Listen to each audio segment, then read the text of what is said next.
नमस्कार, मी अनिल उपाध्ये. शिवसिद्ध बातमीपत्रात आपलं स्वागत आहे. पाहूया आजची बातमी. भारतीय राज्यघटनेचे शिल्पकार, दलितांचे कैवारी, दलित समाजाचे उद्धारक, विश्वरत्न, भारतरत्न, परमपूज्य डॉक्टर बाबासाहेब आंबेडकर यांची आज 135वी जयंती. बाबासाहेबांनी दिलेल्या दानाची कोणीही या उपकाराची परतफेड करू शकणार नाही. तळागाळातील शोषितांसाठी, दीन दलितांसाठी अहोरात्र झटणारे बाबासाहेब आंबेडकर. आज 14 एप्रिल 2026 परमपूज्य बाबासाहेबांच्या जयंतीच्या निमित्ताने हातकणंगले तालुक्यातील पेठवडगाव इथले एक कला शिक्षक या नात्याने संतोष कांबळे यांनी बाबासाहेबांच्या पवित्र स्मृतीस अभिवादन करण्यासाठी शाळेच्या दर्शनी फलकावर रंगीत खडूच्या साहाय्याने कला शिक्षक संतोष कांबळे यांना भावलेले बाबासाहेब असा विचार करून चित्र रेखाटण्याचा प्रयत्न केलेला आहे. सकाळी 8 वाजल्यापासून साधारण 12 वाजेपर्यंत साधारण 4 तास फक्त रंगीत खडूच्या साहाय्याने बाबासाहेबांची प्रतिमा या फळ्यावरती उतरवण्याचा प्रयत्न केला.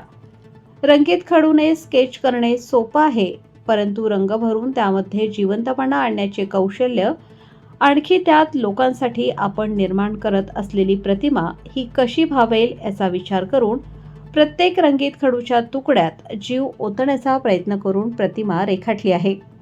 आजवर फक्त बाबासाहेबांच नाही तर छत्रपती शिवाजी महाराज, भगवान महावीर, महात्मा फुले, महात्मा गांधी, नेताजी सुभाषचंद्र बोस, लोकमान्य टिळक असे अनेक महापुरुष, तसेच वर्षभरात येणाऱ्या जयंती पुण्यतिथीच्या निमित्ताने वेळोवेळी शाळेच्या फलकावरती नियमित चित्र रेखाटन सुरू आहे. देवदेवतांच्या प्रतिमा तर अगदी उभे करण्याचा प्रयत्न केलेला आहे. कॅनव्हास पेंटिंग, लहान खडूमध्ये मायक्रो आर्ट, वनस्पतीच्या पानांच्या वरती चित्र रेखाटन, चलनातील नाणी, सुपारी, मोरपीस अशा अनेक माध्यमातून कलाकृती साकारण्याचा प्रयत्न सुरू असतो. आजवर वर्षभरामध्ये बाबासाहेबांची प्रतिमा रेखाटण्याचा योग वर्षातून 3 वेळा येतो. बाबासाहेबांची जयंती, महानिर्वाण दिन आणि संविधान दिन या दिवशी हमखास बाबासाहेबांचे चित्र रेखाटण्याचा योग येत असतो.